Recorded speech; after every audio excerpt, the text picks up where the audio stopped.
This is the second revision lecture for vectors and matrices. And in this second lecture, I'll be going through some worked examples from the September 2014 past paper. In particular, I'll be taking a look at questions 3, 5, 6, 8, 10, 11, and 12. So if you want to look ahead and have a go at those questions before you listen on, then I suggest you do that now. So let's start with question 3. It's a simple test of what you know about the properties of the determinant. So it says, what's the effect of the determinant of an n by n matrix of each of the following operations? First one is if two rows are swapped. Well, from the definition of determinant, we know that it's alternating in both rows and columns, depending how you define it.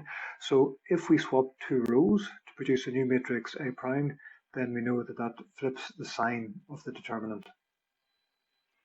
Right. Secondly, if you take the transpose of a matrix, take the determinant of that leaves the determinant unchanged. And thirdly, if you multiply the whole matrix by a real constant C, then what that does to the determinant is it raises the determinant, multiplies the determinant by C to the power of n.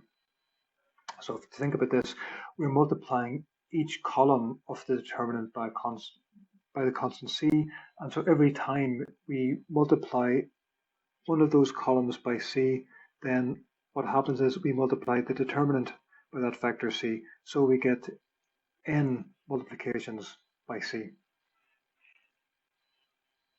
Okay, next up, question 5, a very straightforward one about finding eigenvalues and eigenvectors of a matrix.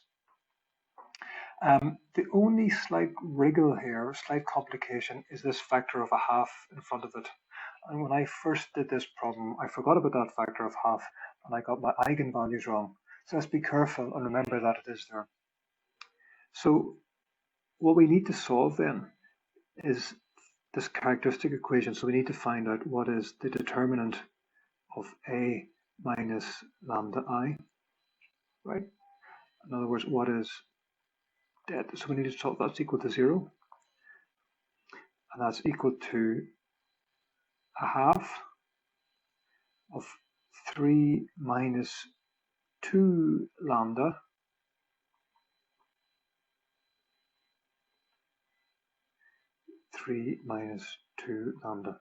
right, where of course the 2 lambda here accounts for the fact that we have the whole matrix is multiplied by this factor of a half. Right, so we know from the rules of the determinant that we can take out this factor of a half in front because we're setting that equal to 0. So that's just equal to the determinant of 3 minus 2 lambda 5i minus 5i 3 minus 2 lambda, which in turn is equal to 3 minus 2 lambda squared, and then 5i times minus 5i is going to give it, and the minus in front of that, I know this is complicated, that's going to be, let me be really slow, that's minus 5i minus 5i. And so when we multiply that out, we'll get 3 squared is 9, and then we're going to get a minus 25 here. So it'll be a minus 16 minus 3 times 2, that's going to be 12 lambda, and then plus 4 lambda squared. And that, of course, is equal to 4 times minus 4 minus 3 lambda plus lambda squared. So that means then that by inspection, lambda is equal to, say, minus 1, or let me take a guess, I think 4 looks like it might satisfy this, because I'll say minus 4 minus 3 times 4 plus 4 squared. Yes. Okay, so that's our two values of lambda. So let's find the eigenvalues, eigenvectors for each of these eigenvalues.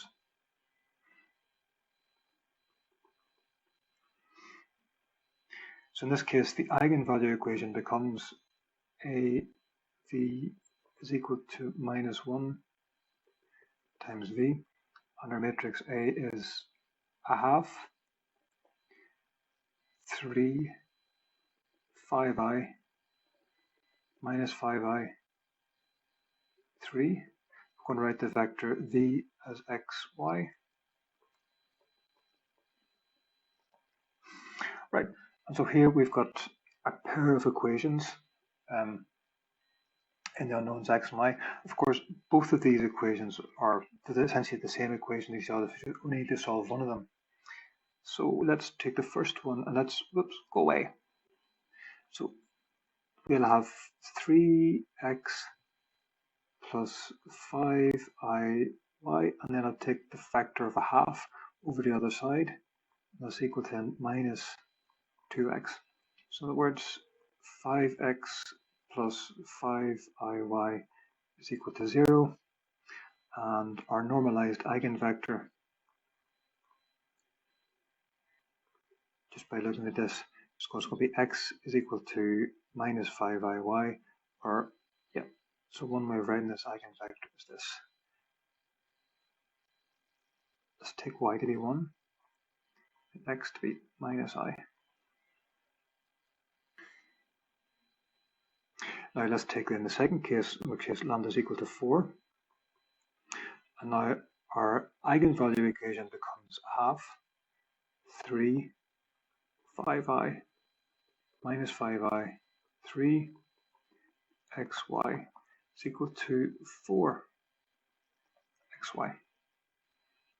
Again, multiplying this out, taking just the first row, that gives us 3x plus 5iy is equal to 8x. On the side here, taking out the factor of 1/2, moving it over. Okay, so that tells us then that 5iy is equal to 5x. In other words, x is equal to I times y, so the eigenvector is, it's going to be 1 over root 2, then 1, sorry, x is equal to I times y, so let's take y equal to 1 again, and then x is going to equal to I. Right, and that's the equation done, but of course, as a simple check, we recognize that this matrix we were given at the start is Hermitian. So of course, its eigenvector should be orthogonal. So let's just check that. So just check. So the first eigenvector is minus I1. Then we want to dot that with I1. And of course, that's equal to, remembering that we have to take the Hermitian conjugate of this one, that's going to be I1 times I1, and that's going to be minus 1 plus 1 equals 0. So yes, they are indeed orthogonal, as they should be. Question 6 asks, let A be an n by n matrix which has the property that A squared is equal to A. In other words, applying A more than 2 or more times has exactly the same effect as applying A just once. Matrices like this are called projectors, for what I hope are reasonably obvious reasons when you think about it. So the first thing then is to write down the most general polynomial in A. So let's just do that. So it's going to be something like C0 times A to the power of 0 plus C1 times A to the power of 1 plus C2 times A squared plus C3 times A cubed plus dot dot dot. Then the property that A squared is equal to A means that A cubed is equal to A to the fourth is equal to A, and so on. So therefore, the most general polynomial is just this. Right, so where C0 and C1 are scalars. Then part 2 asks, what are the possible eigenvalues of A? Well, it's tempting, I think, to start by looking at the characteristic equation, but at least whenever I tried that, I didn't get very far. So instead, let's consider the case of what eigenvalues and eigenvectors have to satisfy. So let's take the case of let's let V be an eigenvector of A with eigenvalue lambda. Right, and what we want to know is what are the possible values of lambda. So by definition, then V and lambda are related like this by the eigenvalue equation. A acting on V, it gives you the same thing as lambda multiplied by V. So let's apply A to both sides of this equation.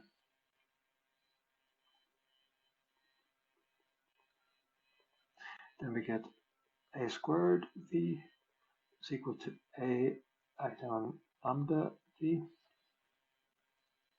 Right. In other words, AV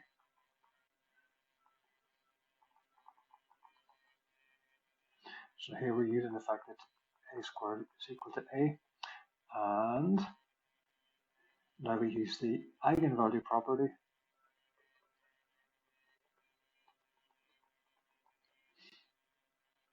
And then, of course, we can rewrite that as lambda times lambda minus 1 acting on V is equal to 0.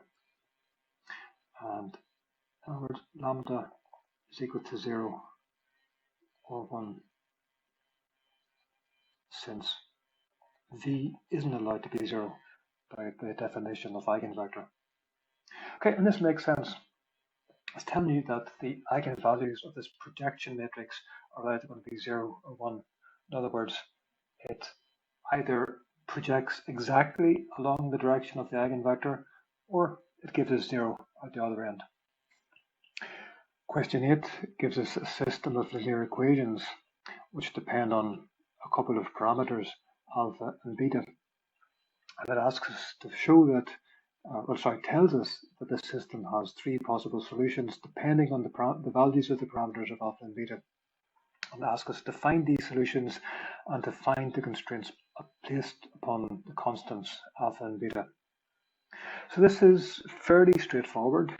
I'm going to solve it by row reduction. So let's first of all write this out as a matrix equation.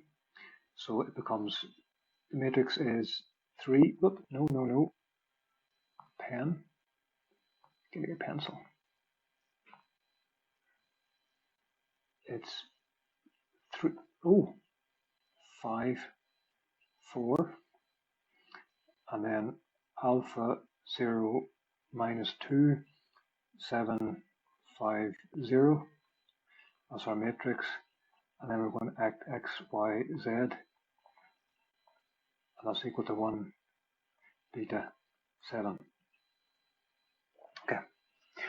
And normally what we do in this situation, the standard thing, is we try to reduce this matrix to an upper triangular one. Okay, then we use back substitution. So when I look at this matrix and I think about that, I see that that's going to involve multiplying things by alpha, and these numbers here like 7 and 5, which are very, very big. I don't think my arithmetic extends that far. So the alternative we could do is we look at the other side of the diagonal. We've got much friendlier looking numbers, 5, 4, minus 2. So in this case, what I'm going to do is try to reduce this matrix to a lower triangular form. So eliminate the numbers above the upper diagonal and then solve that by back substitution.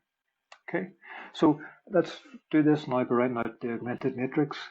So with 3, 5, 4, alpha 0, minus 2, 7, 5, 0, and then 1, beta, 7. Okay, and the nice thing about this is we can immediately eliminate the 5 here just by subtracting off the bottom row. let's do that. So let's say that R1 becomes R1 minus row 3, and what we get, there's minus 4, 0, 4, and then minus 6 up here. Then the others remain the same.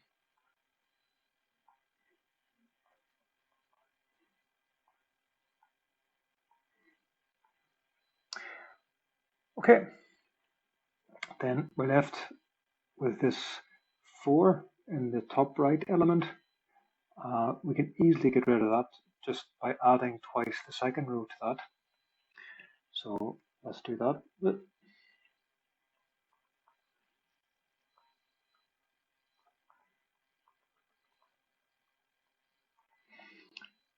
When we add twice the second row to the first, we get minus 4 plus 2 alpha, 0, 0, and then minus 6 plus 2 beta, alpha, 0, minus 2 beta, 7, 5, 0, 7. Okay, and that's us now. Essentially, we're done, and we can now use back substitution to solve this, to work out what the values of x, y, and z are. So if you're not convinced by that, let's just write it out again as a matrix. It's going to be minus 4 plus 2 alpha, 0, 0, alpha, 0, minus 2, 7, 5, 0, acting on x, y, z, gives us minus 6 plus 2 beta, beta 7. Okay, so we see from, let's just label these as equations 1, 2, and 3.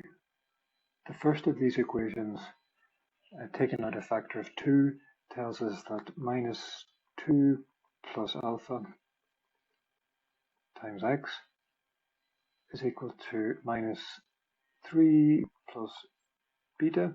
In other words, x is equal to beta minus 3 over alpha minus 2. Of course, provided alpha is not equal to 2. Right. And then, as long as alpha is not equal to x, alpha is not equal to 2, then we can take this value of x and we can go and we can substitute it back into equations 2 and 3 to get the values of y. So then, just maybe be explicit here, assuming alpha not equal to 2, then we have that equation 2 tells us that alpha times x minus 2 times z is equal to beta. Right, so in other words, z is equal to a half alpha x minus beta,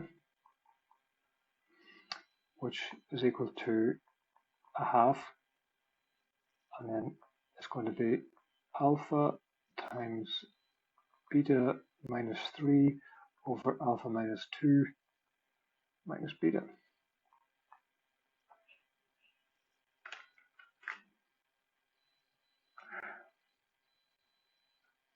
And then equation 3 tells us that 7x plus 5y is equal to 7.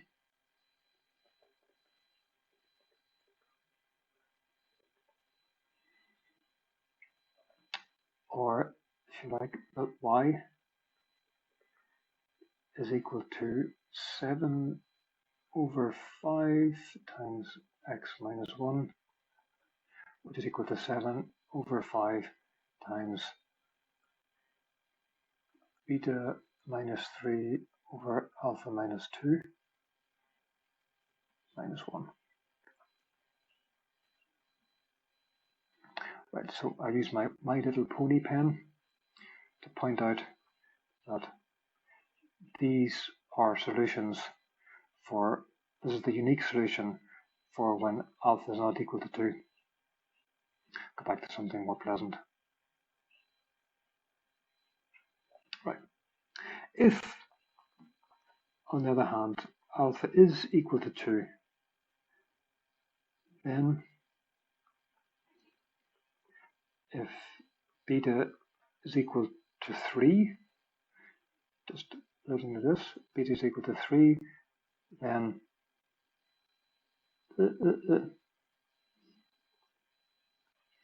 then the solution is given by the equations 2 and 3 together. So in other words, it's alpha x minus 2z equals beta 7x plus 5y is equal to 7. Right, and I think, well, you can write this in different forms, but it's easy to see that this is just the equation of a line. Right. So if you really wanted to, okay, I'm leaving this as an exercise.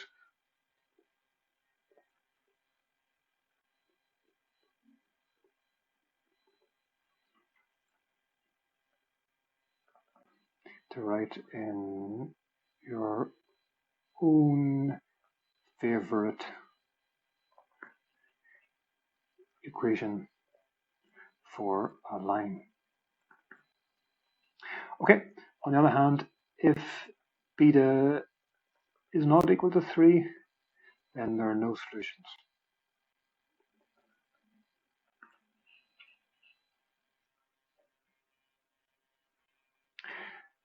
Meanwhile, when I was considering this special case where there are no solutions or there's a line of solutions, My Little Pony had a whisper in my ear and pointed out to me that my solution for y is wrong. So here, this should be y is equal to not 1 minus x, but 1, sorry, x minus 1 should be 1 minus x. And similarly, on the other side, this should be 1 minus beta minus 3 over alpha minus 2.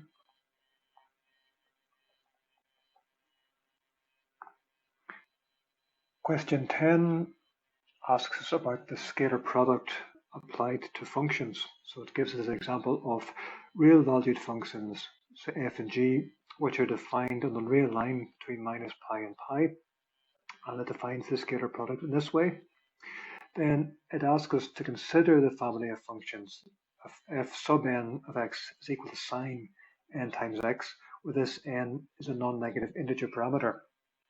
And it asks us then to find the value of the scalar product of fn of x and fm of x in the cases m equals n and m is not equal to n. So this is straightforward. It's an exercise in integration. And so let's do part 1 first. Do it as they ask us to do it. So whenever m is equal to n, then we have fn, and that's equal to the integral minus pi to pi of sine nx times sine nx dx. Of course, now you recognize this is just the integral of sine squared x, well, proportional to the integral of sine squared x over the range minus pi to pi. And by the Pythagoras theorem, so essentially that sine squared nx plus cos squared nx equals 1. And using the fact that the integrand is nicely symmetric over this range minus pi to pi, we get that this is equal to a half times 2 pi, or just pi. Okay. The second case, part 2, whenever n is not equal to n, it is a bit more work, and part 2. So to do that, we have to calculate essentially the same integral, but well, not the same integral. So it's sine nx times sine mx dx. Right, and depending on how familiar you are with your products of trig functions identities, this is either immediately obvious or it's not. I can never remember these formula, so the one thing I do remember is the expression for the cosine of a plus b and the sine of a plus b. And I remember that I can get expressions like this, products of sine, by using the cosine of a plus b. So let's write out what that is. Come back to me. So remember that cosine of a plus b is equal to cosine a cosine b minus sine a sine b. And similarly, the cosine of a minus b is equal to that plus that. So let's subtract the top one from the bottom.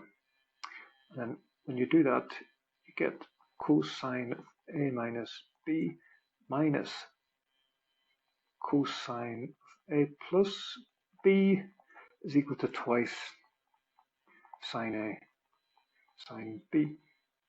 So in other words, sine a sine b is equal to a half cosine of a minus b minus the cosine of a plus b.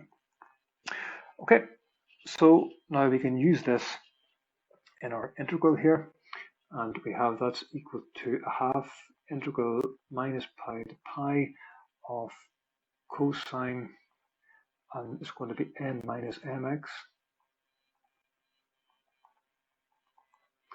minus the cosine of n plus, no, please talk to me. Oh, no, don't start this. Yeah, it's flashy.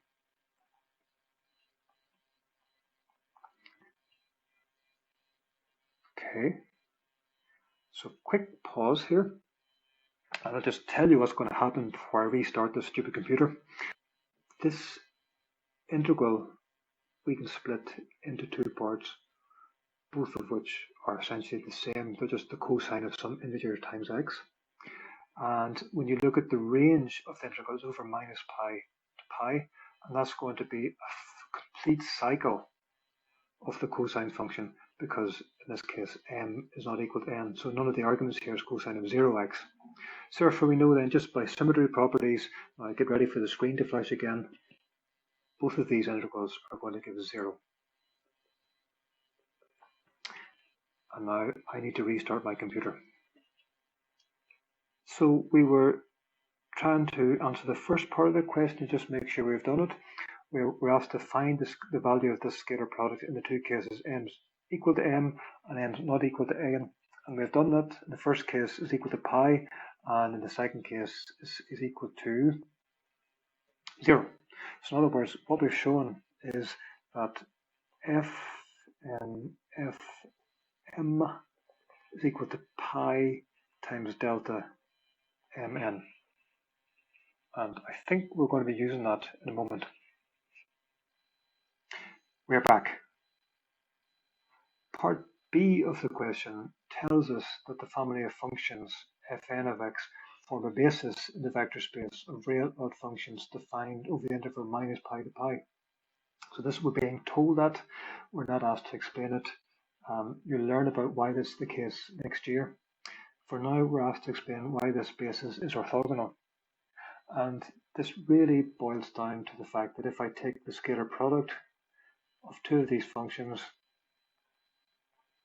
that's equal to 0 if n is not equal to m. That's why. In fact, there's more, maybe a better way of writing this, which we're going to use in a minute, I think, is this, that fn mm is equal to pi delta mn. It should be an m. Nope.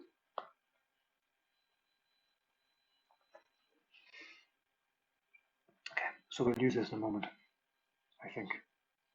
Yes, here we are. So then it tells us now to consider the scalar product h projected along Fm, express this particular function h is equal to x in this basis of these Fn's by finding the real numbers a n such that h is equal to that. Okay, this is standard application of Fourier series. It's identical to just projecting vectors along basis elements. The only difference here is that our basis vectors, these Fn's, they're not normalized. So to see how this works, let's write h of x is equal to the sum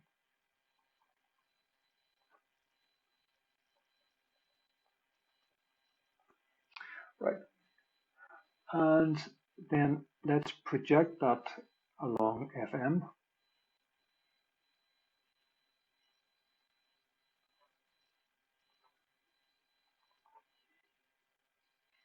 And that's going to be equal to by the so in this case it's a real scalar product. So here the order of the two arguments doesn't matter. And when I take the scalar product of this, I can use the linearity property to take the scalar product inside the sum.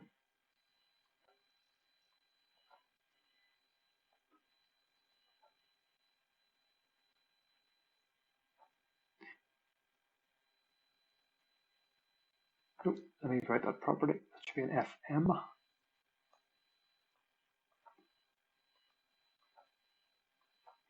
Right, and of course that's equal to sum of n equals 1 to infinity an, and then from our results from the previous part of the question, that's equal to pi delta mn is equal to pi times am. So in other words, the coefficients that we're looking for,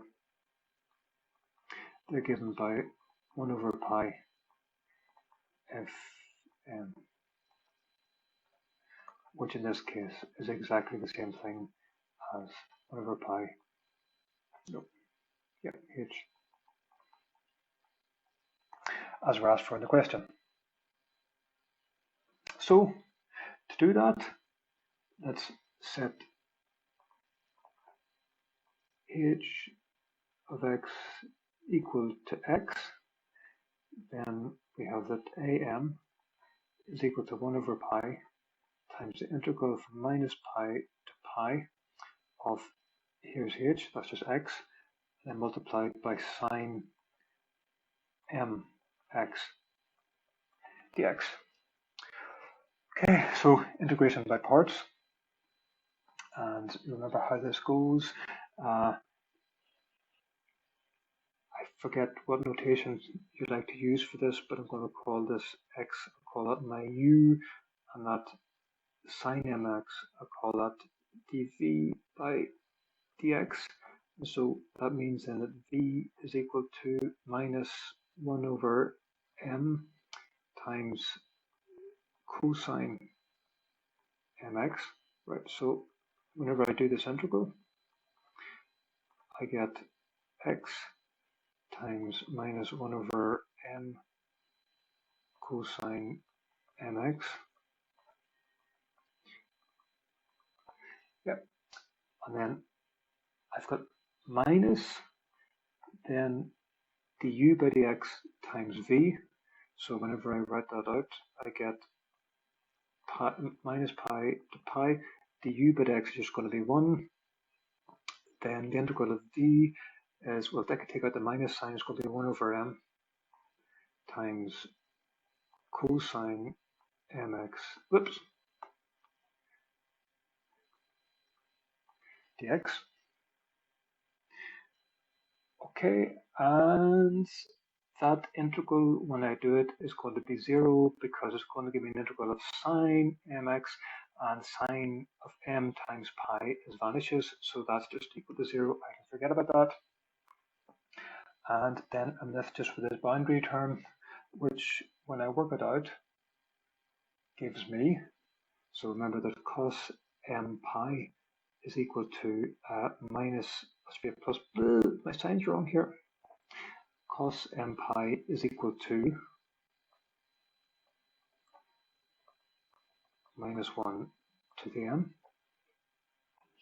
Okay, and so whenever you plug that into this, what you get is the answer is equal to, the pi's are going to cancel for my x's. I'm going to get a factor of 2 out in front, and it'll be a 2 over m times minus 1 to the m, I hope.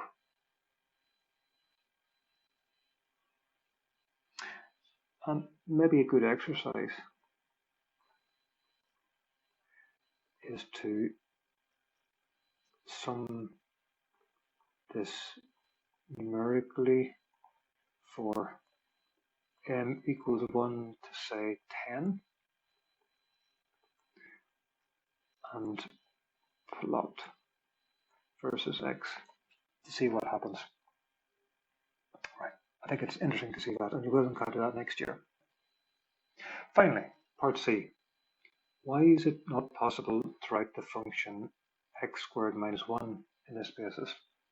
Well, the thing to notice about this x squared minus 1 is that it's even, right? Whereas all our basis functions, they're odd, right? So you can't represent an even function by a sum of odd functions. And the reason why this doesn't work is because this basis isn't complete for all functions defined between minus pi and pi. So in fact, it's not actually a basis, but it does work if you restrict yourself to odd h of x. So I think maybe the answer to right here is because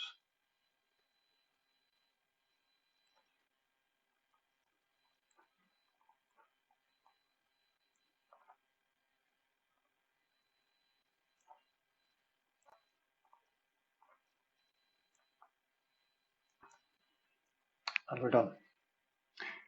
Question 11 is a problem about properties of the scalar product.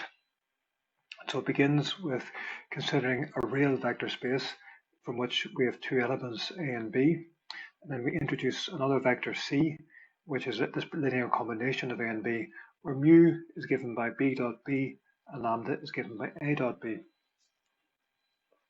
So the first thing we're asked to do is by considering c dot c to show this relation here, which should remind you of the Cauchy-Schwarz inequality. And in fact, this whole question, or the first part of this question, can be considered a simple derivation of the Cauchy-Schwarz inequality in a particular case. So let's consider c dot c. We know that if we write down c dot c, that by the third property that defines scalar products, that has to be a non-negative number. So we know it has to satisfy that. Then we can expand c in this expression by writing it as mu a minus lambda b dotted with mu a minus lambda b, right? And because these are real vector spaces, we can expand this out, the scalar product out, in the normal way that you're probably familiar with from school, without worrying about the order in which the a and b come. So that's going to be mu squared times a dot a, and then minus 2 mu lambda a dot b, because a dot b is equal to b dot a, and then plus lambda squared b dot b. Okay, now we plug in the values of mu and lambda that were given in the question. So mu squared is just going to be b dot b squared.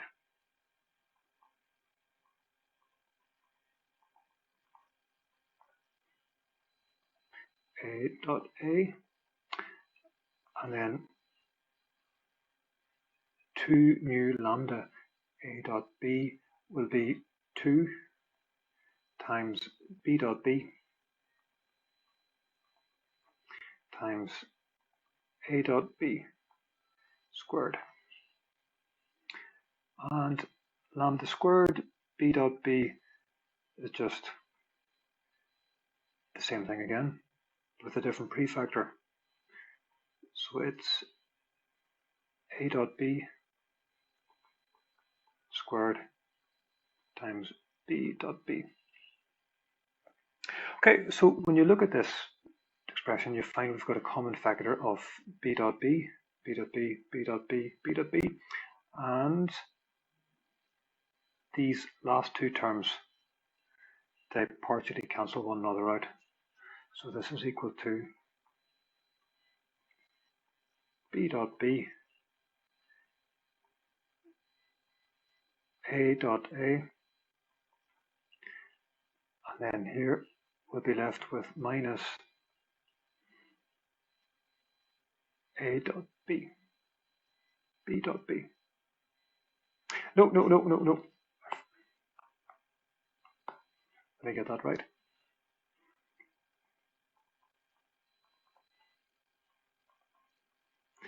Yeah, now it's looking more sensible.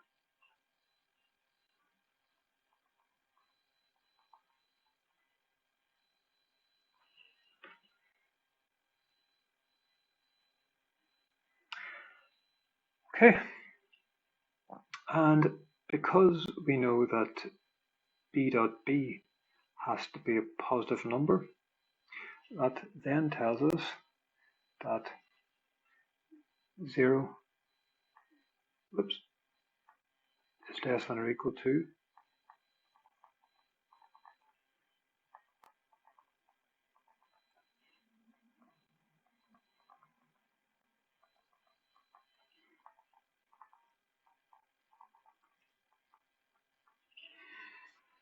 and then rearranging that, we get our result, which is that so A dot B is less than the length of times the length of B. So of course what we're doing here is that's just the modulus of B squared, that's the modulus of A squared, this is the modulus of A dot B, and these are all scalars, so we can just take the square root the normal way. Okay, so that's part 1 done. Part 2, show this relation here, which is just the triangle inequality. So again, this is straightforward. We look at the square of the left hand side, that's mod A plus B squared, which is by definition A plus B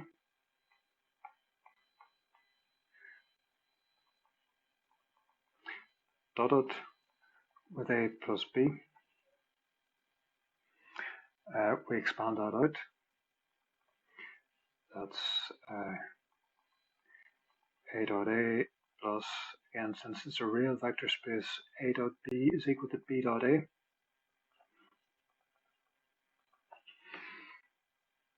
Okay, and now we remember our result from the last part of the question, where we showed that the length, so the modulus of A dot B is less than or equal to the length of A times the length of B. So now we can use that then to say that this A dot B has to be less than the length of A times the length of B.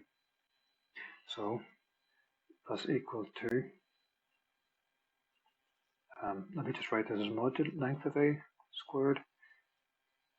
Oh, no. Whoops.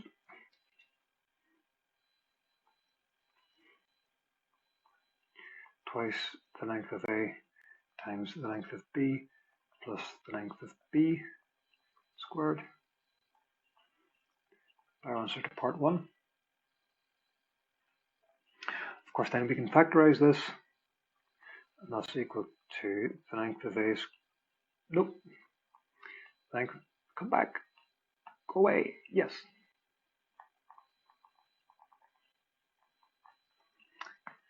And we're done.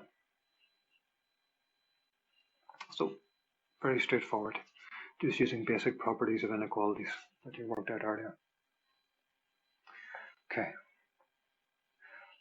Then the question moves on to complex vector spaces and defines the scalar product of two complex vectors z and y, each of n components, as being given by this, which is of course just the standard form for a Hermitian scalar product. Then it asks you some bookwork, says state three properties required of a scalar product and demonstrate that the definition here for z dot y meets them. Well, so the first property is that,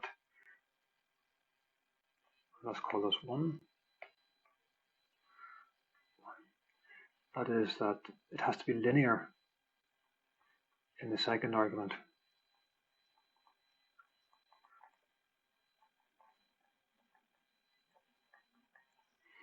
Right. And that is equal to, no, I've just realized I can't call these two y1 and y2 because then I'm going to get confused with my indices, so I'll call them x and y instead. I'll call alpha and beta.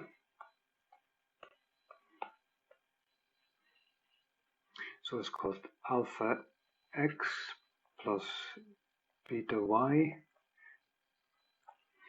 Right, so from this definition, that's equal to, and it'll be z I star times alpha xi plus beta yi, which is, we can take the alpha outside.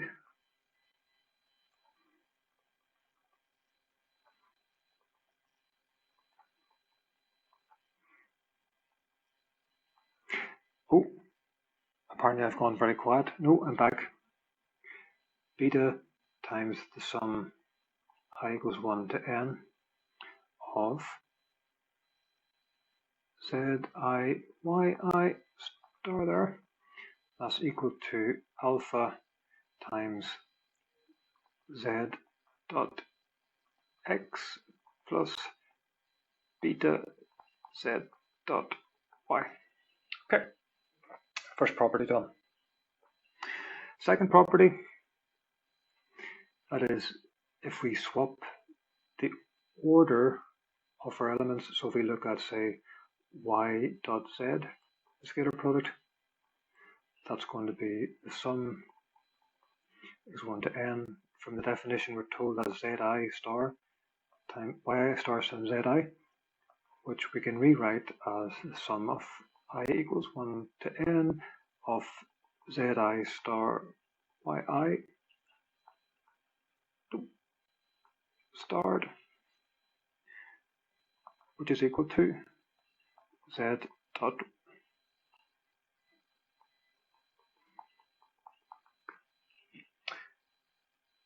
Okay, second one done.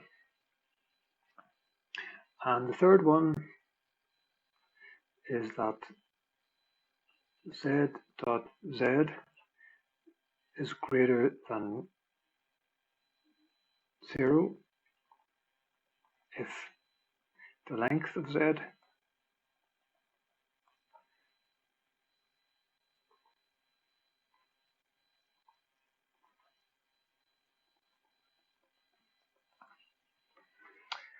Right, so how do we choose this? How do we show this? So let's look at z dot, oh, come back.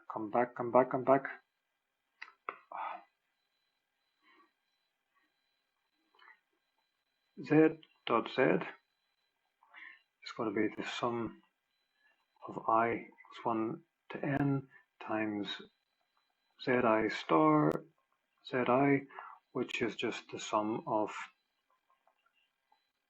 times the modulus of the complex elements,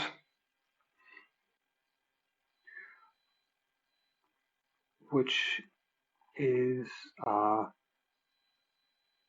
non-negative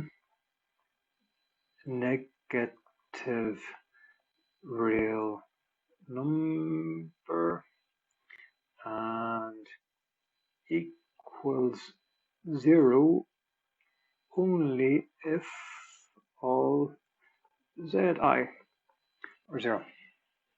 That's that proven.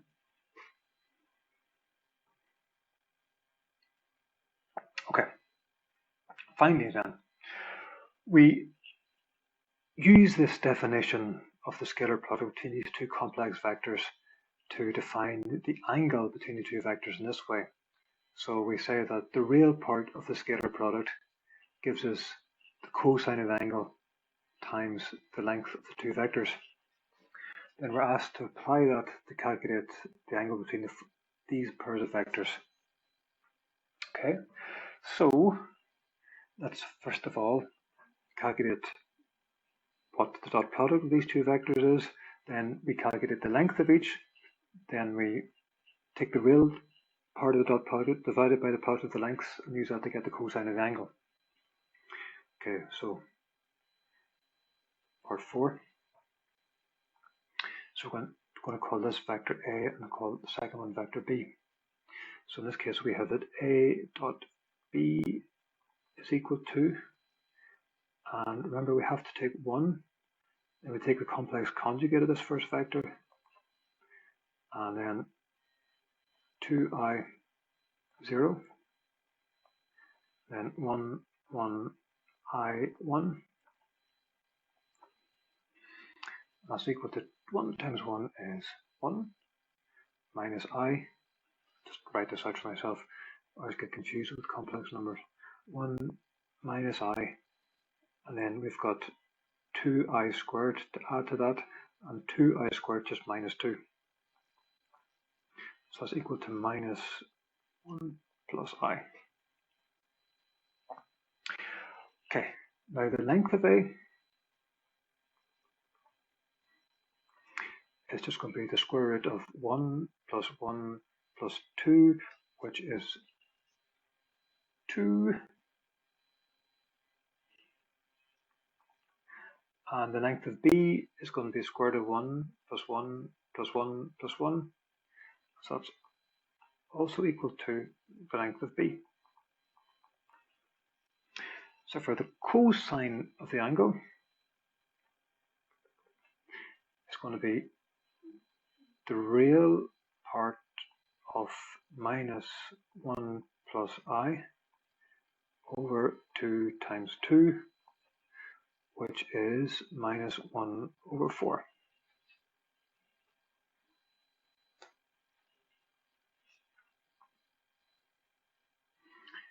Okay, part 5, do the same thing. A dot B is equal to, in this case, it's going to be e to the minus ix, 1 minus I, taking the Hermitian conjugate of this,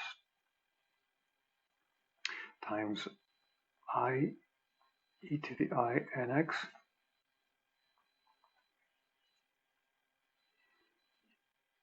and that's I e to the minus ix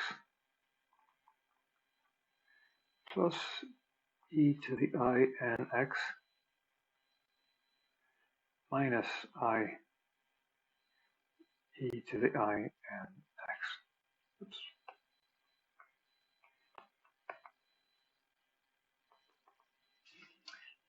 Okay.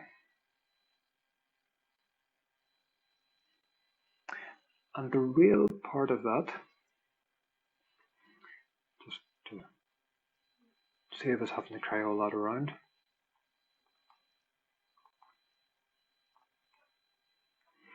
it's going to be I times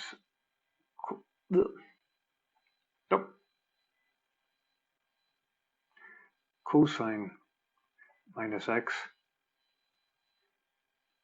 plus I squared times sine minus x from this plus cosine nx plus I sine nx minus I times cosine nx plus minus I squared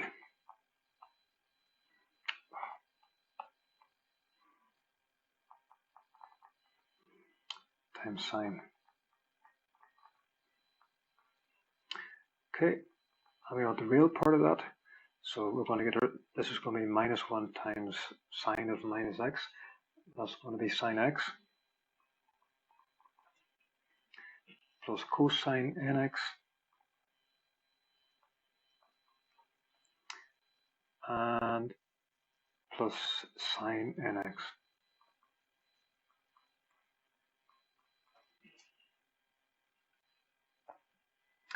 Okay, so the last thing we need to do is work out the lengths.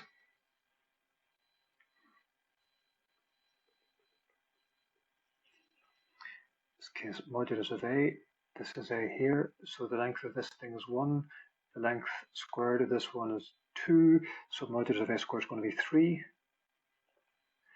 and then the modulus of B squared, there's 1 and 1, which is going to be 2. Right, so the angle then is going to be sine x plus cosine nx plus sine nx divided by the square root of 6. And finally, we come to question 12, which involves some properties of the alternating tensor, or the Levi-Civita symbol. So the first thing we're asked to do is to prove this standard vector identity of the scalar triple product for real three-dimensional real vectors a, b, and c. So this, of course, is easiest to do using index notation. And breaking it down into baby steps, you have that A dotted with B cross C I, nope, not I, just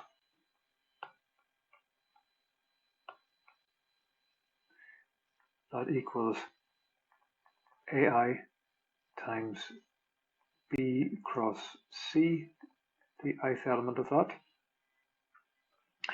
And using the summation convention, and this B cross Ci is going to be epsilon I j k times B j c k. Then, of course, since these are all scalars, we can rewrite them in any order that we like. So let's do that. So let's first of all gather our A, B, and C together. So we write that as A, I, B, J, C, K. And then we're going to take the epsilon I, J, K, and we're going to permute the elements by 1. So in other words, we're going to cyclically interchange. We're going to move the K off the end to the front. And for three-dimensional spaces, that doesn't change the sign of epsilon. So it's going to be epsilon, epsilon K I J. That right now, just put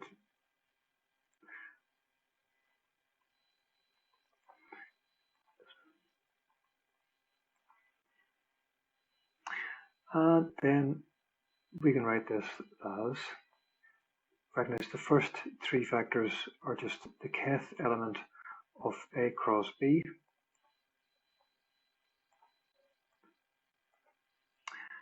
And we recognize that is just A dot, A cross B.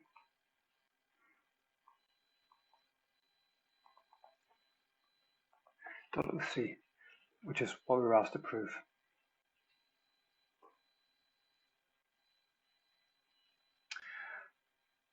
Okay, next part involves the vector triple product. We're asked to express this in terms of scalar products of A, B, and C. So of course, this vector triple product is going to be a vector. So let's look at the ith element of that vector. So we've got A cross B cross C ith element. Well, that'll be epsilon ijk, then we'll have aj, and then we'll have the kth element of B cross C. Okay, then we have to expand out this B cross C. So that's going to be then epsilon ijk, aj, and then we'll have an epsilon k, and then we'll introduce new indices L and M times B, L, C, M. Okay, so you remember we have this lovely identity, which is that if we have something of the form epsilon I, J, K, epsilon I, L, M is equal to difference between two deltas, right? So we want to express this product of epsilons in that form. So let's do this. So we can rewrite these as, let's just do our same cyclic interchange of K. Let's move it around from epsilon K, I, J, and let's keep this epsilon as it was before. And then AJ, B, L, ooh, go away.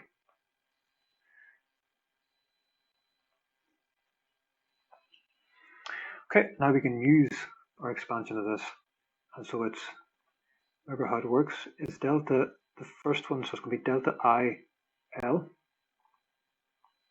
times delta J, M, then minus delta I, M times delta J, L.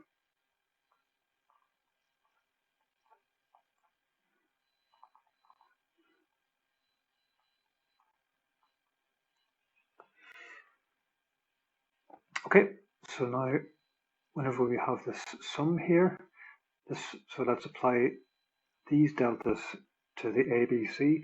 So delta IL, that replaces this L with an I. We can choose to, or turns equal replaces any I's here with an L. Let's just do that subtlety. So it'd be A, J, B, I, then delta JM, CM is going to give us CJ.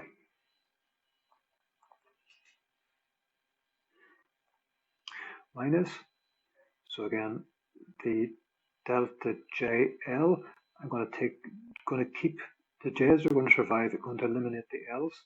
So that delta JL will turn this BL into a BJ, and the delta IM will turn the CM into a CI. Right. So we have left with an AJ, then BL, it becomes a BJ, and CM becomes a CI. Didn't want that.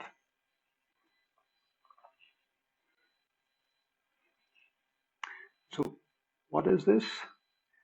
This is nothing more than A dot B, no, A dot C, sorry, times B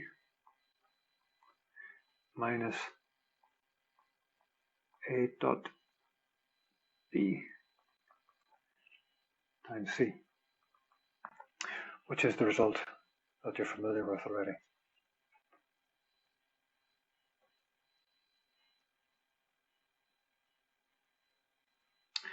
Okay, part 3. Under what conditions do A, B, and C form a basis in this space of three-dimensional real vectors? Well, there are different ways of looking at this. One is to say that the volume spanned by them has to be three-dimensional. So I have to So the space has to be three-dimensional. And that one way of looking at this is that the determinant which spans there, which gives you the volume that they span, then you can also write that three-dimensional determinant as this.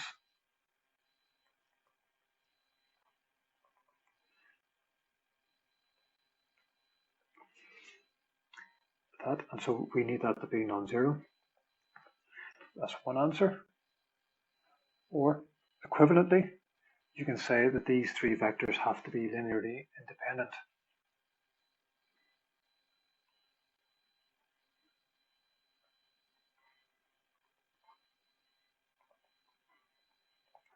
Right, because that's the fundamental definition of what involves a basis.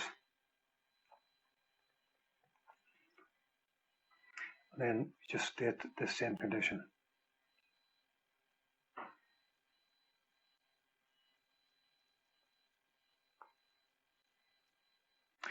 Okay, then the question moves on to the generalized Levi-Civita symbol in n dimensions. We've got a whole string of n indices. And each of these indices, each index has to be an integer in the range 1 to n. And the definition of this is that if you start off with the identity permutation of the indices, in other words, in the order 1, 2, 3, 4 up to n, then that's going to be plus 1. Then if you swap any pair of indices, you swap the sign, you flip the sign of your epsilon symbol. Okay. And the first thing we're asked to do is to show that if any of the indices are equal, then this epsilon symbol, the value of this epsilon symbol is 0.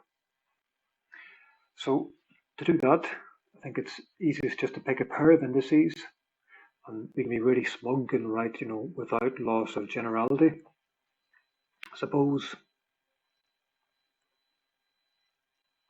nope, that's going to be a suppose. I'll try again. Oh.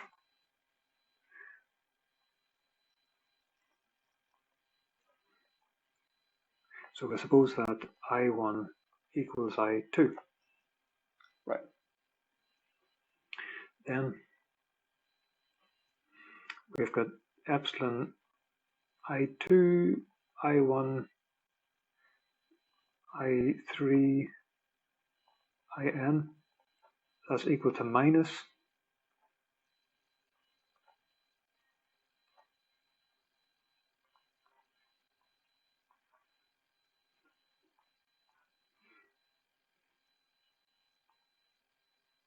by the swap property.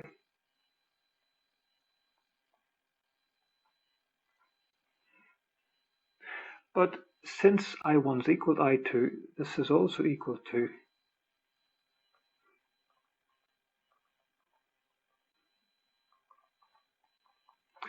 since.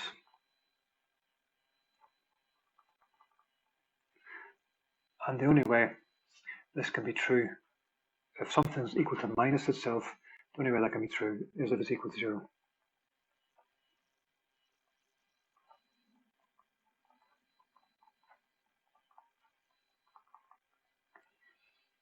Okay. And the same argument applies to any pair of indices.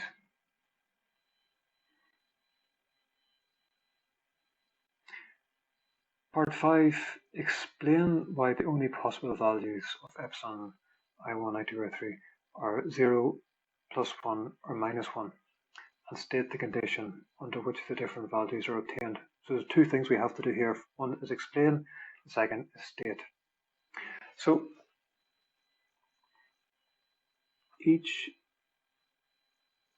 value of epsilon I1 to In is obtained by multiplying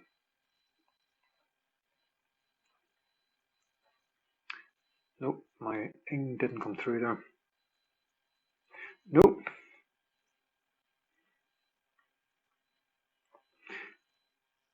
Epsilon 1, 2 up to n equals +1 by +1, -1, or 0.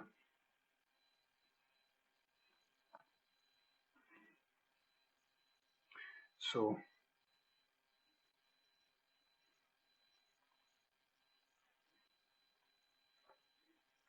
this means that it's no apostrophe.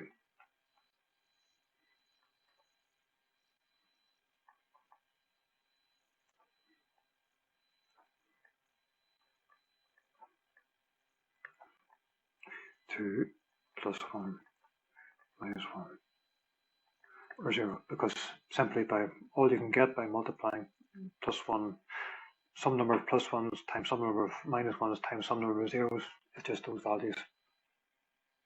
Okay, state the conditions under which these different values are obtained. So I think the obvious answer here, nicest way of writing this, is that epsilon is equal to plus 1 if I1 to IN is an even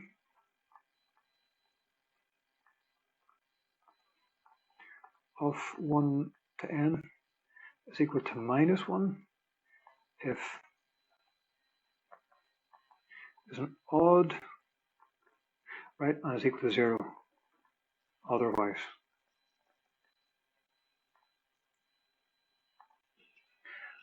And my writing has become really bad, but I hope you can hear what I'm saying.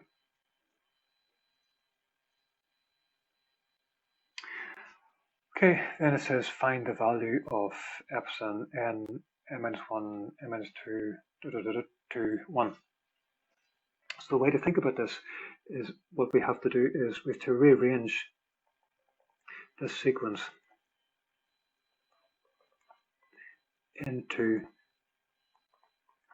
1, 2, 3, 4 into ascending order. And so the way this works is that we need one swap to exchange these two.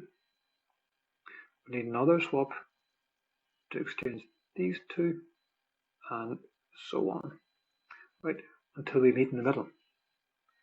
And so it's obvious from this that if we have an even, so if the n here is an even number, then we need to have n over 2 n over 2 swaps to do this. Whereas if n is an odd number, then we need to have n minus 1 divided by 2 swaps doing this, right? So if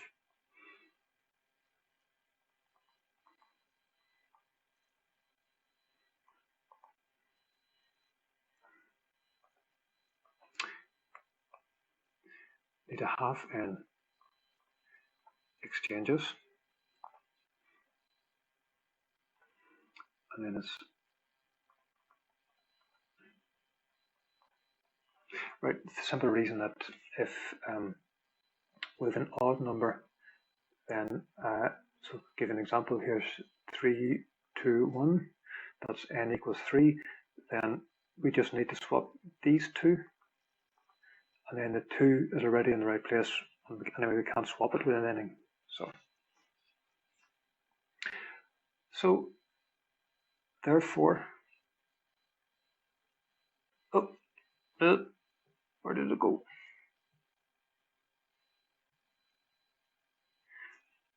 Right.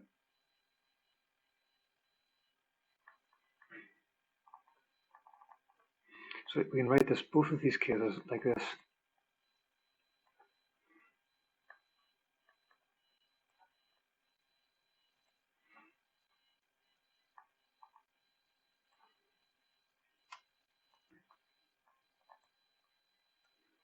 So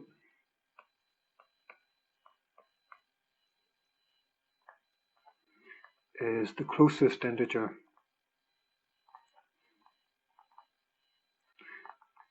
rounded, that's not the closest integer, it's the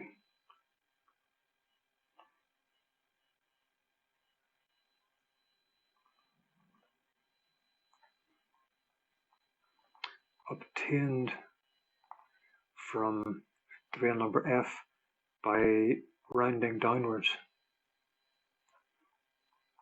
Writing.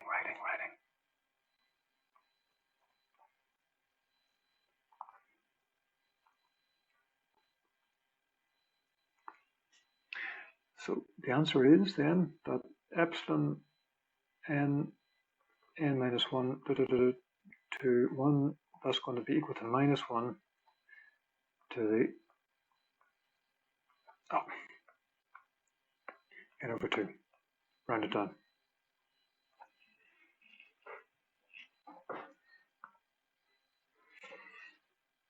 And if you want to make sure of that, let's just check. So epsilon 3, 2, 1. Well, we knew that's going to be minus 1. And so we have n here in this case is 3. And so that's equal to minus 1. And then let's look at 3 divided by 2, which is, of course, just minus 1 to the 1, which is minus 1, tick. And you can check that it holds for other values of n as well.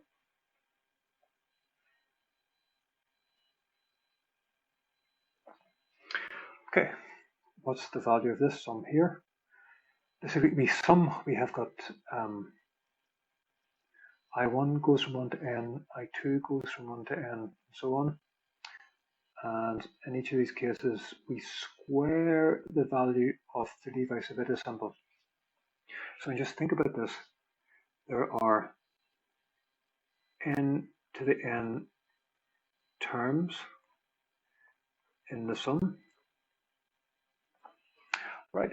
But the only non-zero ones are those for which I1, I2, I3 up to In is a permutation of 1 to n. So in other words, in which each digit appears only once among the various I. And so in that case, there are only factorial n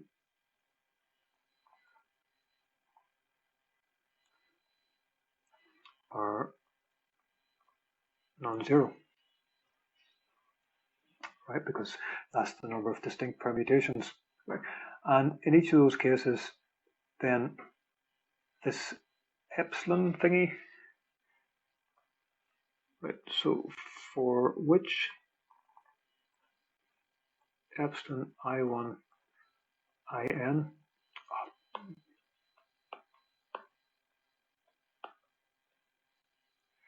try and make it better, is going to be plus or minus 1, and therefore that means, of course, that epsilon I1 In squared is going to be plus 1. So in other words, the sum then is just going to be equal to factorial n.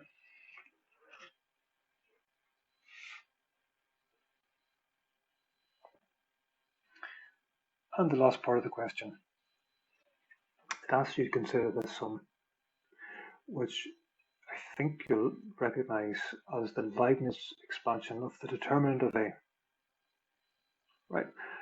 And then it asks us to show that this S, this sum, this determinant, vanishes if and only if the vectors AI are linearly dependent. So it's getting us to prove standard properties of determinants again, with a bit of help. Okay. And to prove this, I think what we want to do is to take one of the elements, let's say A1, one of the column vectors, and we make it be a linear combination of the others. So suppose A1 is equal to alpha 2 A2 plus alpha 3 A3 plus dot dot dot plus alpha n an. Right, then we've got that the sum is equal to, well, it'll be I1 In up to n, and then we have our epsilons, and we'll have alpha 2 A2 plus dot dot dot plus alpha n an, and then A2, oh, I better put the,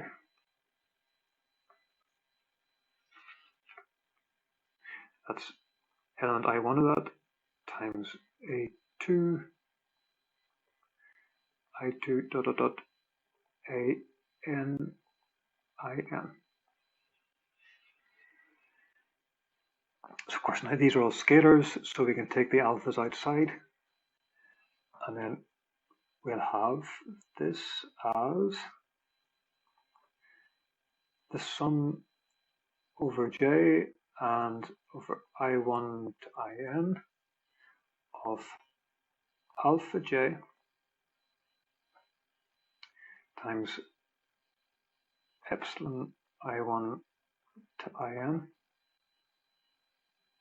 and then it'll be A, so we're going to pick this j here is going to pick j is equal to 2, j is equal to 3, j is equal to 4, up to j is equal to n. So this is going to be A j, that's I1 from this term, and then the rest of them are just as we had before, times A2 I1 AN IN.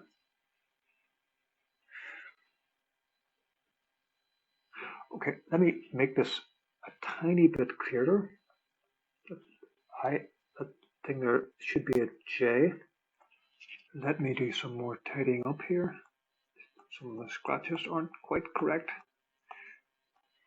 Oh, that should be an I2. This underscore should be under the A. And then just to be explicit, let's make it clear what the sum is going over. A bit careless in exactly what was involved in the sum. So that's equal to the sum j goes from 2 to n, and then I2, IN go from 1 up to n. Okay. And horror of horrors, to be really careful, I should notice that these big n's here should be small n's.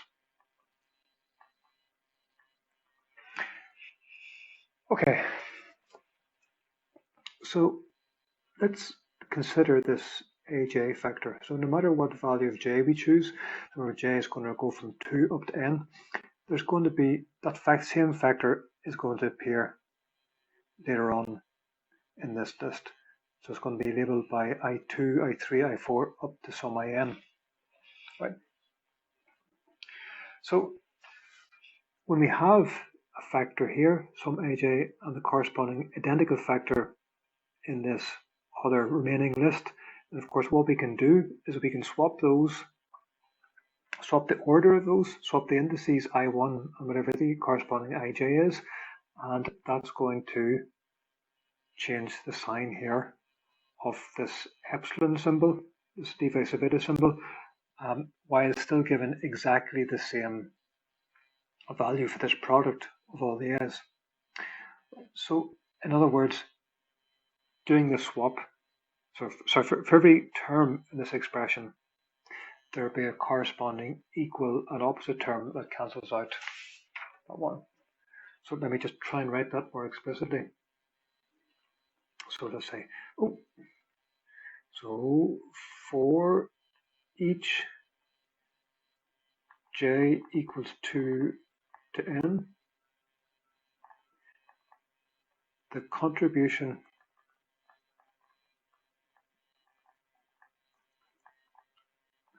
from terms having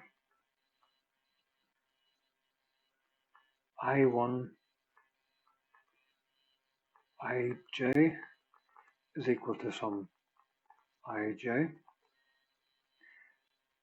is precisely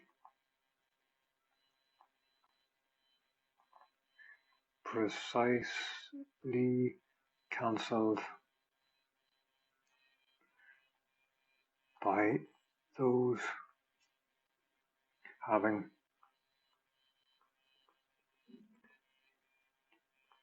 I1 ij is equal to ji, right? Just because when we make that exchange, we keep this factor here stays the same exchange, but our epsilon symbol flips sign and cancels that out. So that proves one direction.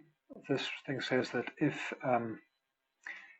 these vectors are linearly dependent, so if A1 is linearly dependent on the others, then that shows this sum must be 0. We're asked to show that this is an if and only if. So then conversely,